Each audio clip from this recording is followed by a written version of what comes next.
There are people who hate you for a reason. And then there's Julia. Julia hated me for no reason at all. Or at least, that's what I told myself every single time she looked at me like I was a stain on her favorite sweater. Every Thanksgiving dinner, every birthday party, every casual hangout where I was just there, existing, breathing the same air as her. She'd tilt her chin up, cross her arms, and let her eyes sweep over me like I wasn't worth the effort of a full glance. I was Ashley, the little sister, the invisible one. And Julia? Julia was the sun that Grace, my older sister, orbited around. Beautiful, sharp, confident. The kind of person who could walk into a room and make everyone else feel like they'd shown up underdressed.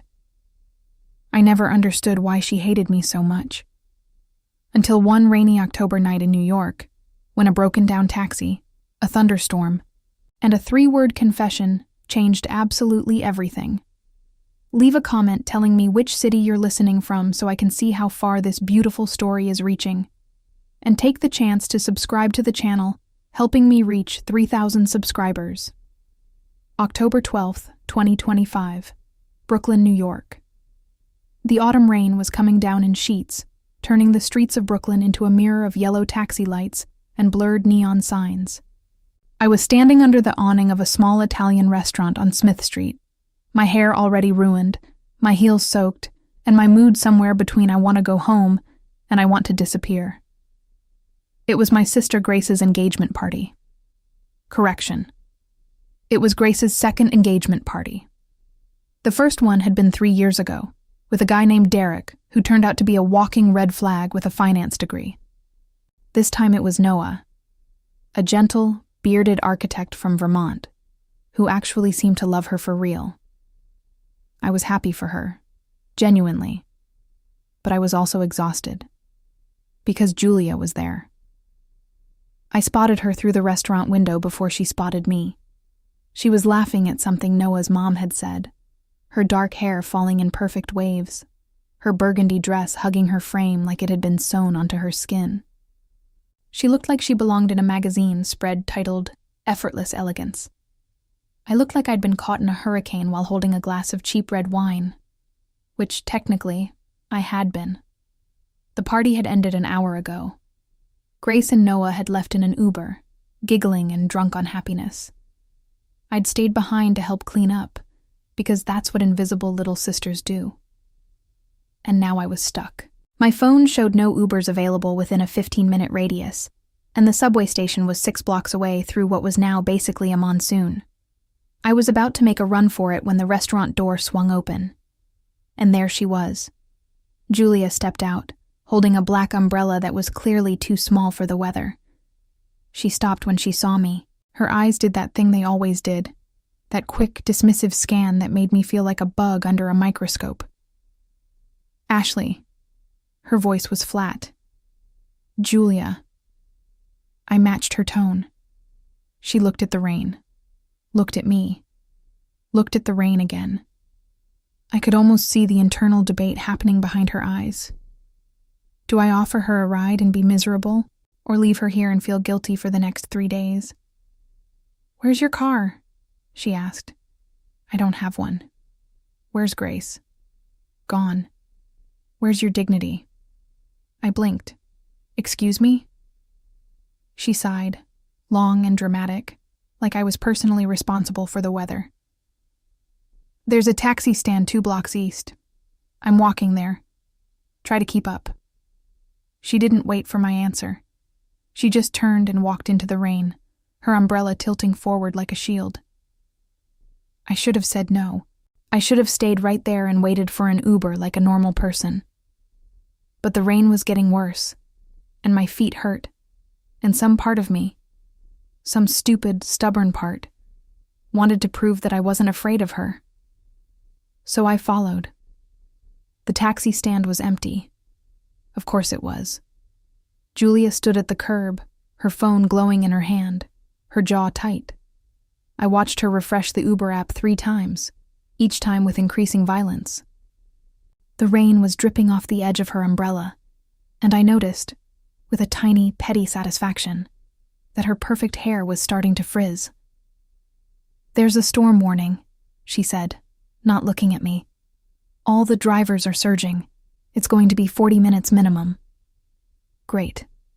She finally turned to face me. Her makeup was still flawless, her eyes sharp and unreadable. "You're not going to blame me for this, are you?" "Blame you? I didn't ask you to walk me here. You followed me because you walked away without waiting for an answer." A taxi pulled up. I don't know if it was luck or divine intervention, but a yellow cab appeared out of the rain like a miracle on wheels. Julia flagged it down before I could even process what was happening. She opened the back door, looked at me, jerked her head toward the seat. "Get in. I can take the subway. Ashley, get in the cab." I got in the cab. The inside smelled like old leather and air freshener shaped like a pine tree. The driver, a middle-aged man named something unpronounceable, asked where we were going. Julia gave her address in the West Village first, then paused. "Where do you live?" "Williamsburg." She sighed. "Drop her off first," she told the driver. "Then me." The cab pulled into the rain-soaked streets of Brooklyn, and for the first 5 minutes, neither of us said a word. The radio was playing some soft jazz station. The windshield wipers moved in a steady, hypnotic rhythm. I stared out the window, watching the city blur past in streaks of red and gold. I could feel her looking at me. "What?" I said, not turning. "Nothing." "You've been staring." "I haven't." "You have. You always do." Silence. The jazz continued. The rain got heavier. Then Julia said something I never expected. "I'm sorry." I turned so fast I almost gave myself whiplash. "What?" She wasn't looking at me anymore. She was looking at her hands, folded in her lap. Her fingers were twisting a silver ring on her thumb, a nervous habit I'd never noticed before. "For being rude to you all these years," she said. "I know I've been difficult." I opened my mouth, closed it, opened it again. Difficult is one word for it. "I know." She let out a breath. "I've been a bitch, a complete, unapologetic bitch, and I owe you an explanation." I didn't say anything. I just waited. The taxi turned onto the Williamsburg Bridge, and the city lights stretched out before us like 1,000 tiny stars reflected on wet pavement. Julia took a deep breath, and when she spoke again, her voice was quieter than I'd ever heard it. "I've been in love with you since I was 17 years old." The world stopped. The cab, the rain, the jazz, everything. I stared at her. She stared at her hands. The silence stretched between us like a rubber band about to snap. "I'm sorry," she said again, her voice cracking. "I know that's not what you wanted to hear. I know it doesn't excuse anything. But you asked why I always looked at you the way I did. That's why. Because I couldn't look at you the way I wanted to." October 12th, 2025, Williamsburg Bridge, New York City. I didn't speak for what felt like an eternity. The taxi was still moving, the bridge lights flickering past in rhythmic intervals, and I was sitting there, frozen, trying to process the words that had just rearranged my entire understanding of the last 8 years. "I've been in love with you since I was 17 years old. Julia, the girl who made my life miserable, the girl who rolled her eyes at every joke I made, who scoffed at my outfits, who treated me like an inconvenience she had to tolerate. She'd been in love with me?" "Say something," she whispered. "Please."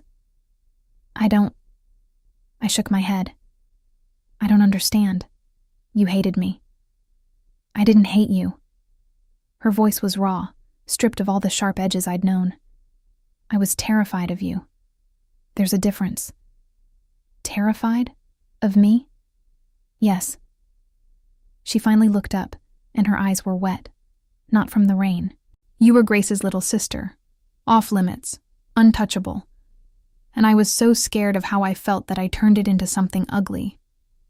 Every time I saw you, I panicked, and panic looks a lot like anger when you don't know how to handle it. I thought back. Years of memories, reframed through this new lens.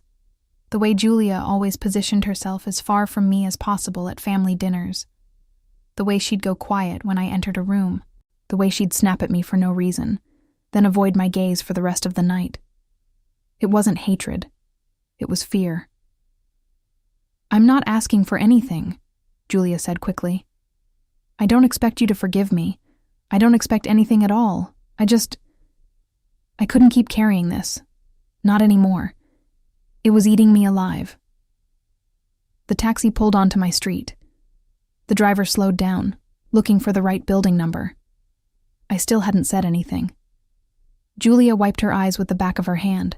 "You can go. I'll be fine." The cab stopped in front of my apartment building. The rain was still coming down, but softer now, like the storm was finally running out of breath. I looked at her, really looked at her. For the first time in 8 years, I saw Julia not as the enemy, but as a person. A person who'd been carrying a secret so heavy it had turned her into someone she didn't want to be. "Come inside," I said. She blinked. "What?" "It's still raining. You're a mess. Come inside, dry off, and we can talk. Actually talk." "I don't think that's a good idea." "Probably not." I opened the door. But since when do we do things that are good ideas? I got out of the cab. The rain hit my face, cold and refreshing. I looked back at her through the open door. "Are you coming or not?" She hesitated. For one long, agonizing second, I thought she'd tell the driver to keep going. Then she paid the fare, grabbed her umbrella, and stepped out into the rain.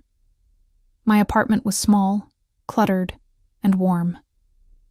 I lived in a one-bedroom walk-up on the 3rd floor of a pre-war building with creaky pipes and a radiator that clicked all night. It wasn't much, but it was mine. The walls were covered in mismatched frames, photos of Grace and me as kids, a print of Van Gogh's Starry Night, a Polaroid of my late cat, Mochi. Julia stood in the middle of the living room, dripping onto my hardwood floor, looking completely lost. "I'll get you a towel," I said. I disappeared into the bathroom and came back with the fluffiest towel I owned. She took it with trembling hands, and I watched her dry her hair in slow mechanical movements. "Sit," I said, pointing to the couch. She sat. I made tea. I'm not sure why. It felt like the right thing to do. Something normal. Something grounding. I brought 2 mugs to the couch and sat down across from her, cross-legged, my own tea warming my palms. "Okay," I said. "Talk to me." And she did. She told me everything. How she'd realized she was gay at 16, a year before she met Grace. How she'd been terrified of what her conservative parents would think. How she'd developed a crush on me the first time she came over to our house and saw me playing guitar in my room, completely unaware I was being watched. "I was 17, she said, holding her mug like a lifeline. "You were 15. And I thought, this is the most beautiful person I've ever seen. And then I panicked, because you were Grace's little sister, and Grace was my best friend, and I couldn't let anyone know. So you buried it. I buried it so deep I forgot it was there. But every time I saw you, it came back, and I didn't know how to deal with it, so I got mean. I got cruel. I told myself if I pushed you away hard enough, the feeling would go away. It didn't. No." She laughed, but it was hollow. "It never did." I set my tea down. My heart was pounding, but my hands were steady. "Julia," I said, "look at me." She looked. "I'm not 15 anymore, and you're not 17. We're adults. And I think—" I paused, searching for the right words. "I think I've been blind. For a long time. I was so caught up in how you treated me that I never stopped to ask why. And now that I know—" "Now that you know?" moved closer, not all the way, just enough to close some of the distance between us. Now that I know, I said, I want to find out if there's something here, between us, if we can start over. Julia's breath caught. Ashley, I'm not promising anything. I'm not saying I'm in love with you, but I'm saying I want to try. I want to see who you are when you're not hiding. She was crying again, but this time she was smiling too. That's more than I ever hoped for, she whispered. I reached out and took her hand, and for the first time in 8 years, she didn't pull away. 6 months later, April 3rd, 2026, Prospect Park, Brooklyn. The cherry blossoms were in full bloom. Spring had arrived in New York like a slow exhale, painting the city in shades of pink and green. I was sitting on a picnic blanket in Prospect Park, a basket of sandwiches beside me, watching the sunlight filter through the petals of a massive cherry tree. Julia was lying with her head in my lap, her eyes closed, a lazy smile on her face. You're going to get pollen in your hair, I said. I don't care. You'll regret it later. I never regret anything when I'm with you. I rolled my eyes, but I was smiling. I'd been smiling a lot lately. It was annoying. The last 6 months had been unexpected, awkward, beautiful. We'd started with coffee dates that felt like first dates and therapy sessions combined. We'd talked about everything, our childhoods, our fears, the years we'd wasted. Julia had come out to her parents. It went badly at first, then got better. I'd told Grace everything. She was shocked, then supportive, then way too invested in our relationship. And somewhere along the way, I'd fallen in love with her. It happened slowly, then all at once. The way she laughed at my terrible jokes. The way she made me breakfast on Sundays. The way she looked at me now, like I was the only person in the world. You know, Julia said, opening one eye, I used to dream about this. About getting pollen in your hair. About lying in a park with you, under a cherry tree, with no one watching, no one judging. Just us. I ran my fingers through her hair. Took us long enough. Better late than never.